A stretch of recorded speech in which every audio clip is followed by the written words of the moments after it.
Bonjour, bienvenue dans ce nouveau numéro des Vies d'en haut. Nous sommes tous potentiellement donneurs d'organes, mais pourtant, parfois, pour les familles, c'est une étape difficile d'accepter la mort d'un proche. Un chiffre sur lequel je vous alerte, c'est que le taux de refus à Lille est passé de 55% à 38% pour le prélèvement du don d'organes. C'est peut-être grâce à l'action d'un ensemble d'acteurs, les professionnels de santé, les associations ou les élus, parce que oui, les villes peuvent être ambassadrices de dons d'organes. Dans le Nord-Pas-de-Calais, elles sont 76, en France 800, objectif 1000 d'ici la fin de l'année. Pour mieux comprendre l'importance du don d'organes, on démarre avec la belle histoire d'Antoine Sénéchal, pour qui la greffe a été capitale. C'était à l'âge de 17 ans, au moment où la maladie, donc la cardiomyopathie hypertrophique, évoluait et avait évolué énormément. Et à ce moment-là, les médecins de Lille ont préconisé la greffe et c'était la seule issue possible pour résoudre et pour soigner cette maladie. Ils me donnaient 2 à 5 ans d'espérance de vie. Et encore, même quand parce qu'ils ont ouvert le cœur au moment de la greffe. Et à ce moment-là, ils se demandaient même comment j'arrivais à vivre avec un cœur aussi atteint. La voix que vous venez d'entendre, c'est celle d'Antoine Sénéchal, greffé du cœur à l'âge de 17 ans. Il a aujourd'hui 24 ans et c'est un des ambassadeurs dans le Nord du don d'organes. Antoine, c'est quoi votre quotidien depuis que vous avez été greffé du cœur? Mon quotidien depuis que j'ai été greffé, déjà le matin, c'est la prise des cachets. Puisqu'on est obligé de prendre des anti-rejets tous les jours, tous les matins, et j'en prends aussi le soir. Et puis ensuite, après je démarre ma journée de travail, on va dire, et puisque je suis enseignant en cuisine. Après voilà, on a quelques surtout sur le début, on a eu des protocoles on va dire alimentaires sur certaines restrictions qui aujourd'hui s'estompent avec le temps en fait. C'est-à-dire protocole alimentaire après la greffe, il y avait des choses que vous n'aviez plus le droit de manger ou il fallait faire attention? C'est ça, juste après la greffe, surtout dans la première année de la greffe, notamment essayer de manger sans sel, ce qui n'est pas forcément toujours évident, éviter les fruits de mer. En fait, tout ce qui est hygiène, en fait, on doit avoir une hygiène irréprochable. Donc, ce qui est toujours valable, mais forcément, plus la greffe elle avance, plus les restrictions sont un peu moindres. Mais on doit toujours être vigilant là-dessus. Cette photo, Antoine, c'est celle de votre cœur malade, c'est ça? C'est ça, ça montre vraiment le point auquel le cœur a été atteint, avec cet épaississement qu'on voit avec les différentes cavités qui sont plus apparentes. Donc il fallait faire l'opération. Alors il y a une autre photo que j'aimerais bien que vous nous montriez. Et cette photo-là, elle est importante parce que c'est le moment où vous remarchez. Donc si vous pouvez nous la montrer. Et là, Isabelle, donc vous êtes la maman d'Antoine, et ce moment-là, il a été incroyable. Alors c'est un moment très émouvant parce qu'on revit les premiers pas de son fils qui a marché pour la première fois à 13 mois. Et là, on revit vraiment ses premiers pas, comme à ses 13 mois. Donc deuxième vie, deuxième naissance.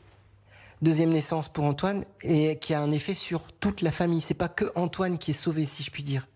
Exactement, pour toute la famille, parce qu'il n'a pas été évident d'expliquer au petit frère de 9 ans et à la sœur de 13 ans que le frère allait être greffé et qu'il y avait des risques. Mais ça vaut le coup, en fait, parce que Antoine, il est là, et il avait 3 ans à vivre, hein, donc merci aux donneurs. Et une pensée à la maman, qui a été directe, en fait. Enfin, dès qu'il a subi cette greffe, on pense à la maman qui a perdu certainement un de ses enfants pour sauver le mien.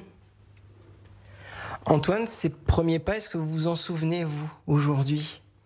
En fait, moi, je l'ai vécu complètement différemment, puisque moi, en fait, je m'en suis même pas aperçu. Moi, ce que je voulais, c'est le sortir le plus vite possible de l'hôpital, et donc je me suis dit, faut marcher, on va remarcher. Et puis, en fait, j'ai pas eu forcément des difficultés à remarcher, donc c'est allé très vite, et même juste.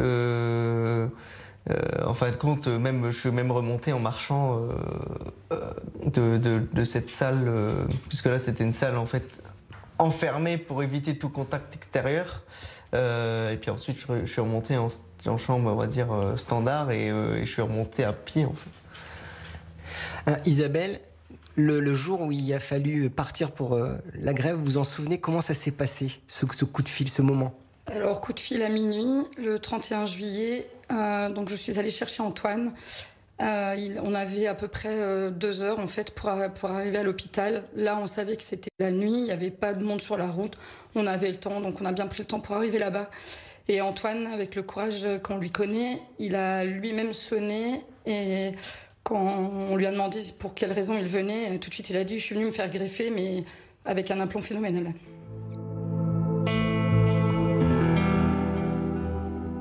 Antoine, cette pile de dossiers là, ça représente quoi en fait? Ça représente un peu tout l'engagement associatif et tous les projets que j'ai pu mener jusqu'à maintenant. L'engagement, c'est après l'opération, vous avez dit tout de suite, voilà, il fallait vous engager pour parler du don d'organes? Au début, c'était pas vraiment. Et c'est à peu près au bout d'1 an, en fait, quand ma sœur est pompier volontaire. Et à ce moment-là, j'ai décidé de voir avec eux pour mener un projet de marche, un événement avec les pompiers pour sensibiliser au don d'organes. Et je vais dire, c'est à peu près à partir de ce moment-là où ça a commencé. Cet engagement aussi, il est représenté parce que vous êtes président de l'association France Adot 59. Donc c'est un engagement avec tous les acteurs possibles, ça va sur tous les terrains, ça peut aller de l'école, les entreprises, c'est ça? C'est ça, c'est vraiment aller partout là où on nous demande en fait pour sensibiliser un maximum de personnes, puisqu'on se rend compte qu'il y a beaucoup de monde qui ne sont pas assez informés sur le don d'organes. Et donc on va partout là où on nous demande. Les plus demandeurs sont peut-être les plus jeunes, peut-être dans les collèges, les lycées, c'est là où il y a une plus grande attente pour parler justement, c'est eux qu'il faut aussi sensibiliser pour qu'ils parlent après avec leur famille. Alors la plus grande attente, oui et non.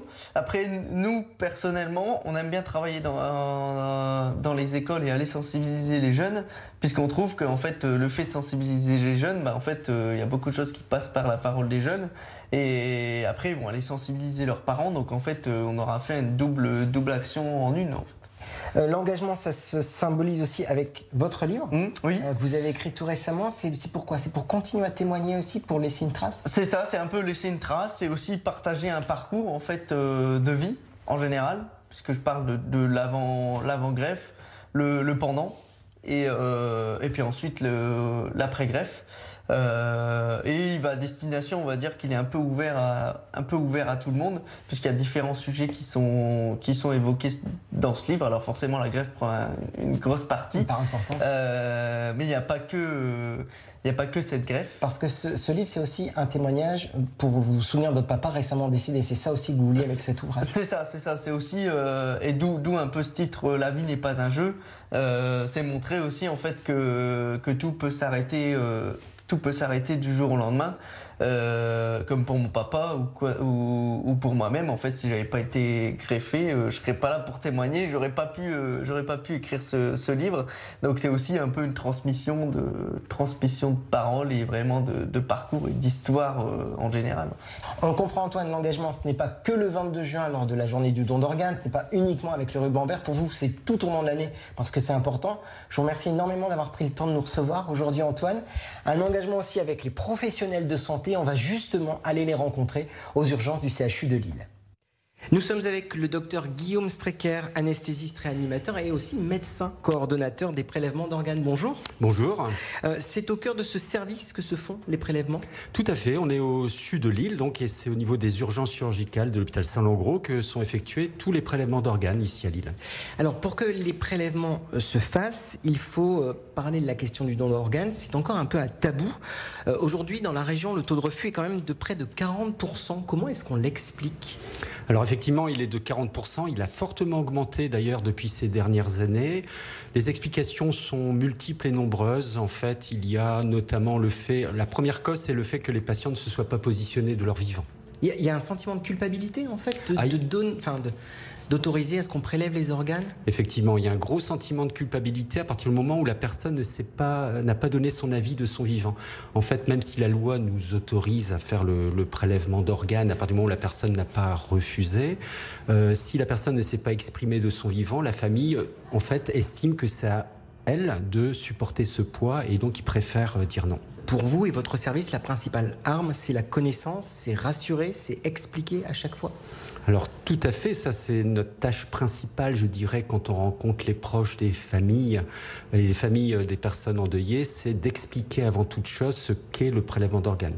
Comment vont se dérouler le prélèvement d'organes, quelles sont les différentes étapes, quels sont les organes qui vont être prélevés, comment se place le bloc opératoire, parce qu'il y a beaucoup d'idées reçues encore et toujours sur le prélèvement. Donc c'est parler de la mort, l'anticiper, ça reste un sujet tabou, la mort, dans notre société? Oui, la mort est un sujet tabou, même si on décède maintenant et beaucoup à l'hôpital. La mort est compliquée à faire comprendre dans le cadre de la mort encéphalique, parce que c'est pas une mort telle que les personnes peuvent l'imaginer. C'est ce qu'on appelle la mort cérébrale, c'est ça? C'est la mort cérébrale. Expliquez-nous un petit peu, qu'on comprenne justement. D'accord. Donc la mort cérébrale est en fait un état qui fait que le cerveau est totalement détruit, il n'est plus vascularisé. On en est sûr à la fois par l'examen clinique qui est effectué par 2 médecins, et puis par un examen paraclinique qui est un angiographie scanner cérébral qui recherche la non-vascularisation du cerveau. Donc le cerveau est détruit, mais par contre, le cœur, lui, continue à battre du fait que le patient est ventilé par une machine qui lui souffle de l'oxygène. Et donc le cœur continue à battre, les organes continuent à être vascularisés. Et ça, c'est un état qui est parfois difficile à comprendre de la part des familles. Parce que comme le corps est encore ventilé, le corps est encore chaud. C'est peut-être dit maladroitement, mais c'est bien ça. En fait. C'est tout à fait ça. En fait, quand les proches arrivent dans la chambre, une des remarques qu'ils nous font, ils disent « mais vous me dites qu'il est mort, mais on a l'impression qu'il dort, sa poitrine se soulève, quand on prend la main, il est chaud ». On leur explique en fait tout ça c'est purement artificiel, que si on arrêtait la machine, le ventilateur, le patient, le cœur s'arrêterait et ça serait terminé. Ça veut donc dire que la loi sur le consentement présumé, en fait, elle ne suffit pas? Alors effectivement, on est en France sur le consentement présumé, qui est une ancienne loi, la loi Caillavet, qui a été reprise ensuite par les lois de bioéthique de 1996, et puis tout récemment par le décret de 2016, qui fait qu'on est tous donneurs après sa mort, sauf si on a exprimé un refus. Donc ce refus, il peut être exprimé de 3 façons, soit en étant inscrit sur le registre national des refus, chose qui est peu connue dans le grand public en fait, ou en ayant laissé un écrit signé et daté, en disant « je ne veux pas faire le don de mes organes quand je serai décédé », ou le plus souvent, c'est en laissant en fait une expression orale qu'on l'a dit à ses proches, à ses parents, à son épouse, à son époux. Donc c'est là aussi où vous intervenez pour justement expliquer l'importance, parce qu'on dit souvent peut-être que les donneurs les plus importants sont ceux qui surviennent dans le cas de mort violente, et ça on ne peut pas les anticiper. Mais ça peut arriver à tout le monde, un accident de la route, en vacances par exemple, le matin au travail. Oui, tout à fait. Alors, les premières causes de décès des patients en mort cérébrale, en mort encéphalique, ce ne sont plus les morts traumatiques par accident de la route et les accidents domestiques, qui ne représentent à eux deux que 20% en fait des causes de décès. La première cause de décès des patients que l'on prélève, c'est l'accident vasculaire cérébral d'une personne d'un certain âge d'ailleurs, puisque la moyenne d'âge en France, elle est de 57-58 ans d'âge de prélèvement. Donc il y a encore largement cette image d'Épinal de se dire l'individu qui sera prélevé sera un jeune motard qui est mort au bord de la route, ce n'est plus le cas. Ici, donc, au sein du CHU, le CHU Lille fait partie des centres nationaux autorisés pour le prélèvement d'organes. Qu'est-ce que ça change? Qu'est-ce que ça signifie? Alors, le CHU de Lille est un gros centre de prélèvement et de greffe, parmi l'un des plus importants de France, effectivement. Donc, on remplit parfaitement cette mission de santé publique qui est extrêmement important pour la région, et on a besoin énormément de greffons. Donc le fait que le CHU ait ce rayonnement régional en termes de prélèvement, ça apporte une image effectivement importante et un engouement, je dirais, pour ce prélèvement dans toute la région. Vous pouvez nous rappeler l'utilité d'une greffe pour la personne qui a besoin d'un greffon? Alors, la greffe est extrêmement importante. Pour quelle raison, en fait? Parce que c'est l'étape ultime d'une défaillance d'organes pour lequel le traitement médical ne répond plus. On est arrivé au bout du traitement médical et la seule solution que l'on a à l'heure actuelle, c'est de remplacer cette pièce qui est défaillante. On peut prendre l'exemple effectivement du rein, oui. Le don de rein qui est la première greffe en fait en France et dans la région. Quand le rein ne fonctionne plus, le sang n'est plus filtré par cet organe et l'organisme s'intoxique jusqu'à la mort. Heureusement, il existe des moyens de substitution qui sont la dialyse, mais qui entraînent en fait des inconvénients qui sont considérables puisque la personne dialysée doit se rendre au centre de dialyse 3 fois par semaine avec les conséquences que vous pouvez imaginer, qui concernent les conséquences d'ordre familial, professionnel, également tous les désordres métaboliques ou d'ordre médical que ça peut entraîner. Ici, donc, on est au centre de prélèvement. D'où viennent les greffons? Ils viennent de la région? Ils viennent de partout en France? Alors, les greffons viennent principalement, quand ils sont greffés ici à Lille, viennent principalement de la région, pour des raisons d'ischémie froide en fait, et de répartition des organes. On doit, quand l'organe est prélevé, avoir un temps assez limité pour être greffé, et donc il faut respecter ça, et donc on respecte toujours le rein local ou le foie un peu local. Après, il y a des règles de répartition font qu'il peut y avoir des super-urgences. Imaginons par exemple que ici à Lille, on ait besoin d'un foie en super urgence, c'est-à-dire si la personne n'est pas greffée, elle va décéder dans les 24 ou 48 heures. Dans ce cas-là, c'est une urgence nationale et on peut très bien obtenir un foie de Strasbourg, de Paris, de Marseille en urgence. Qui arrive dans ces cas-là par hélicoptère au niveau de l'héliport? Par hélicoptère, en voiture, en avion, différents modes rapides en tout cas. Combien de patients sont en attente dans la région? Alors dans la région, principalement c'est le rein, je vous l'avais dit, il y a environ 1000 personnes en attente de greffe rénale et 200 personnes, 250 personnes pour le greffon hépatique et environ 40-50 personnes pour le greffon cardiaque. Alors chaque année, il y a la journée nationale de réflexion sur le don d'organes, le 22 juin, mais le 21 juin dernier, le CHU Lille a fêté les 40 ans de la première greffe cardiaque. C'est important de célébrer ça, et quel bilan vous en faites? Alors effectivement, c'était le 21 juin dernier, c'était une grande fête, puisque ça s'est passé à l'ancienne faculté de médecine. On a pu réunir, les organisateurs ont pu réunir toute une population d'anciens greffés. Donc ça a pu permettre de fabuleuses rencontres effectivement et des histoires que les gens ont raconté leur histoire, leur parcours de vie et leur parcours de greffe qui a été extrêmement émouvant. Donc ça c'est important parce que ça souligne les résultats de notre activité, ça donne un sens à notre activité, ça souligne également les prouesses techniques et l'engagement du CHU pour le prélèvement cardiaque, et ça donne une confiance, un souffle pour tous nous, professionnels de santé qui œuvrons dans ce domaine. Et rappeler aussi l'importance de la greffe puisqu'elle sauve des vies. Un grand merci pour votre temps, Dr Guillaume Strecker. Je rappelle, vous êtes donc coordonnateur des prélèvements d'organes. On évoquait le fait de l'importance et de témoigner autour du don d'organes et donc autour des villes qui sont ambassadrices du don d'organes. Nous vous emmenons à Nieppe où Marie-Sandra, la maire de la ville, a signé en juin dernier une charte essentielle.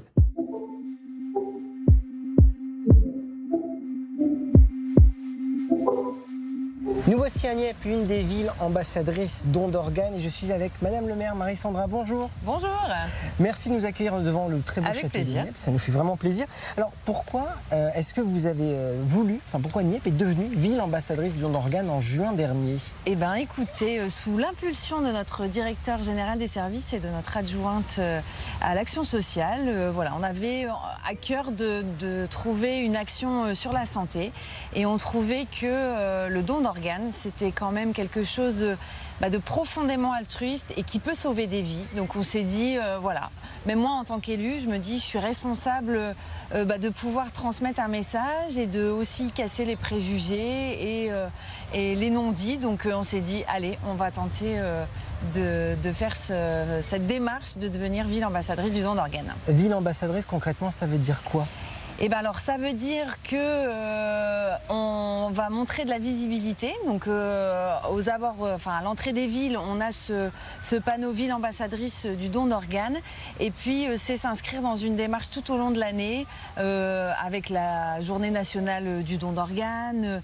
Et puis on veut travailler avec les associations, avec les partenaires locaux, les commerçants, les élus, les agents, voilà, tout le monde. Et c'est surtout de se dire, il faut en parler. C'est surtout ça le message, c'est il faut en parler. On veut dire, tiens, Nieppe est devenue en ville ambassadrice du don d'organes, ça veut dire quoi? Toi, qu'est-ce que t'en penses, etc. Amener en fait la discussion. En parler justement avec une action qui était quand même très forte le 16 juin quand vous avez signé cette charte, avec notamment le petit-fils de Jean Stamblinski qui est venu à Nieppe pour parler de ce qu'avait vécu son grand-père. Tout à fait, c'est ça. On a la chance d'avoir Alexis Stamblinski, du coup, qui est un de nos partenaires et aussi ambassadeur du don d'organes et qui est venu le 16 juin pour la signature de cette convention qu'on a fait aussi en partenariat avec l'établissement français du sang, pour le don du sang.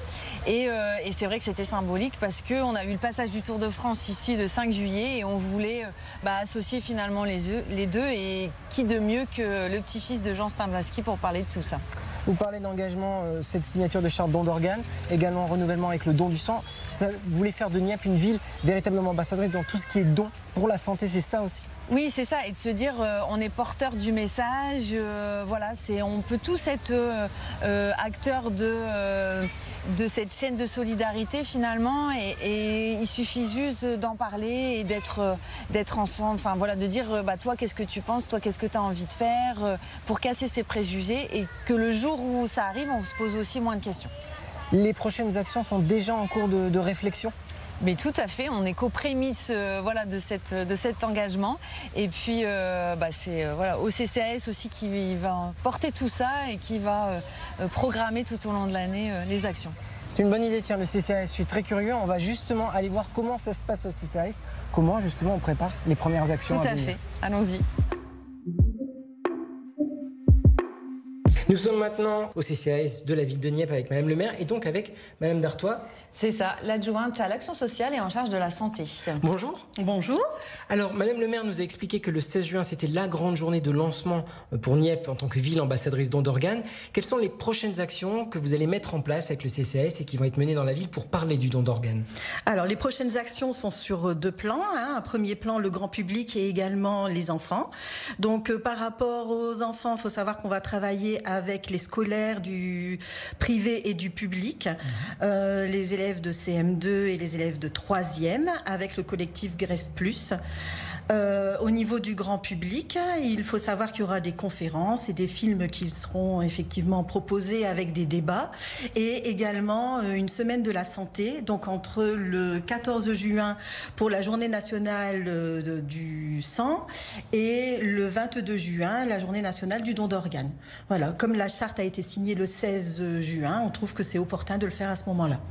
Madame le maire, l'idée aussi d'avoir donc ces conférences, ces moments de film, c'est un moyen de peut-être infuser une petite graine auprès des personnes pour parler après à la maison du sujet du don d'organes? Oui, tout à fait. On veut finalement que ces conférences, ce soit un prétexte pour chez soi en parler en disant tiens, on a vu ça, toi qu'est-ce que t'en penses, qu'est-ce que tu ferais. C'est finalement un prétexte pour aborder le sujet et puis lancer la discussion pour que le jour où ça arrive malheureusement, la décision elle soit prise rapidement, parce qu'il faut que la décision soit prise rapidement. Qu'on soit sur un message de vie. C'est ça. Et que surtout la famille, effectivement, entende bien les vœux de la personne, parce que c'est ça qui est important pour que son souhait, effectivement, puisse être fait en vue, effectivement, de ce don d'organes. Depuis que les actions ont commencé, vous avez déjà remarqué des changements avec les Nieppois, les Nieppoises? Alors, j'ai eu des échanges, effectivement, avec certains Nieppois qui me disaient que eux avaient eu un don d'organes. Et donc, du coup, c'était l'occasion d'en échanger. Voilà, d'échanger, d'en parler en famille. Mais tout à fait, c'est ça. Beaucoup aussi nous ont dit le lendemain, le soir à table, ils ont dit tiens, la ville est devenue ville ambassadrice du don d'organes. Toi, qu'est-ce que t'en penses? Ça a été l'occasion d'échanger avec les enfants, etc. Moi, je vois mes parents en ont parlé avec leurs parents. Donc, c'est aussi, je vous disais, un prétexte de pouvoir en parler finalement simplement d'un sujet difficile. N'y a pas donc rejoint les villes ambassadrices don d'organes. Si vous souhaitez que votre ville y participe, eh bien, n'hésitez pas à scanner ce QR code qui apparaît en ce moment à l'écran et nous vous mettrons en relation avec les associations du don d'organes. Et si votre ville fait déjà partie du réseau, eh bien, scannez aussi ce QR code pour nous parler de toutes les actions qui sont menées tout au long de l'année et nous en parlerons également à l'antenne très bientôt sur BFM Grand Lille et BFM Grand Littoral.